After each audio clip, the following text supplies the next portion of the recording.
নমস্কার বন্ধুরা, রিনাজ হোমলি কিচেনে সকলকে স্বাগত। আজকের রেসিপি কামরাঙার চাটনি। কামরাঙাতে প্রচুর পরিমাণে ভিটামিন সি থাকে, যেটা ভিটামিন সি আমাদের স্বাস্থ্যের পক্ষে ভীষণই উপকারী। আর এই কামরাঙার চাটনি খেতেও ভীষণ টেস্টি।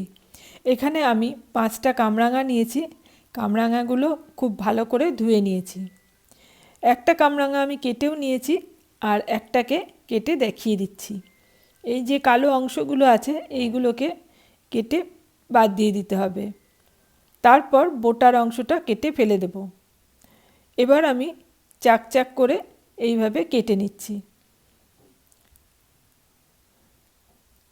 কামরাঙা কাঁচা অবস্থায় ভীষণই টক থাকে, কিন্তু পেকে গেলে পরে মিষ্টি হয়।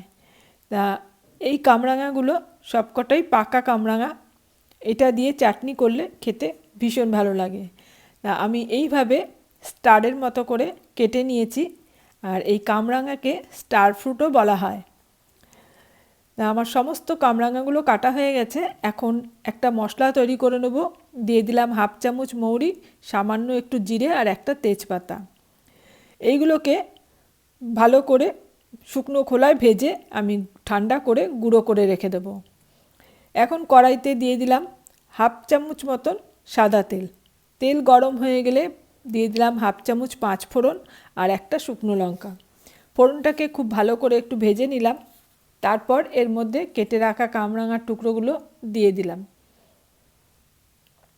কামরাঙাগুলোকে 2 মিনিট মতন ভালো করে একটু ভেজে নেব। ভাজা হয়ে গেলে এর মধ্যে দিয়ে দিলাম 1/2 চামচ নুন আর সামান্য একটু হলুদ। নুন আর হলুদটা ভালোভাবে মিশিয়ে নেব। তারপর আরও কিছুক্ষণ একটু ভাজা ভাজা করে নেব। এবার ঢাকা দিয়ে মিনিট খানেক রেখে দেব।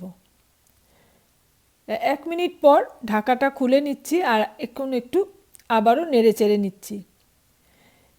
কামরাঙাটা যেহেতু পাকা আছে, কামরাঙা এখনই ভালো মতন নরম হয়ে গেছে। এখন এর মধ্যে আমি দিয়ে দেব কিছুটা গুড়। এখানে আমি অনেকটাই গুড় নিয়েছি, এর থেকে অর্ধেকটা আমি দিয়ে দিলাম। আর এখন আবার এর মধ্যে দিয়ে দেব 1/2 কাপ গরম জল। এবার ঢাকা দিয়ে রেখে দেব, গুড়টা গলে যাওয়া পর্যন্ত অপেক্ষা করব। মিনিট খানেক পর ঢাকাটা খুলে নিয়েছি, গুড় ভালো মতন গলে গেছে। এখন একটু নেড়ে চেড়ে মিশিয়ে নিলাম। আর কামরাঙা খুব ভালো মতন সেদ্ধ হয়ে গেছে।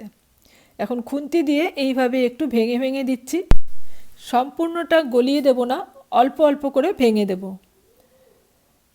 এবার এইটার মধ্যে মিশিয়ে দেব আগে থাকতে ভেজে গুঁড়ো করে রাখা মশলা। আমি 2 চামচ দিয়ে দিচ্ছি। মশলাটা একটু নেড়ে মিশিয়ে নিলাম। আর এটা আরেকটু ফুটিয়ে ঘন করে নিলাম।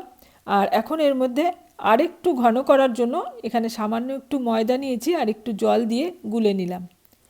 এই ময়দা গোলাটা অল্প করে দিয়ে দিলাম। দিয়ে ভালো করে মিশিয়ে নিলাম। আর এখন গ্যাসের ফ্লেমটাকে অফ করে দিয়েছি। গ্যাসের ফ্লেম অফ করে আমি এর মধ্যে 1/2 পাতিলেবুর রস একটু চিপে দিয়ে দিচ্ছি। লেবুর রসটা মেশানোর আগে গ্যাসের ফ্লেমটা অবশ্যই অফ করে দেবেন। তারপর লেবুর রসটা ভালো করে একটু নেড়ে চেড়ে মিশিয়ে নিলাম। তৈরি হয়ে গেল আমার আজকের রেসিপি কামরাঙার চাটনি। এই কামরাঙার চাটনির রেসিপি আপনাদের কেমন লাগলো কমেন্টসে জানাবেন। ভালো লাগলে লাইক আর বন্ধুবান্ধবের সাথে শেয়ার করে দেবেন। চ্যানেল সাবস্ক্রাইব করা না থাকলে চ্যানেলটা সাবস্ক্রাইব করে পাশে থাকা অল বাটনটা প্রেস করে রাখবেন পরবর্তী ভিডিও দেখার জন্য। আজ এখানেই শেষ করছি। আবারও চলে আসবো অন্য কোনো রেসিপি নিয়ে। এতক্ষণ আমার সাথে থেকে ভিডিওটা দেখার জন্য অসংখ্য ধন্যবাদ।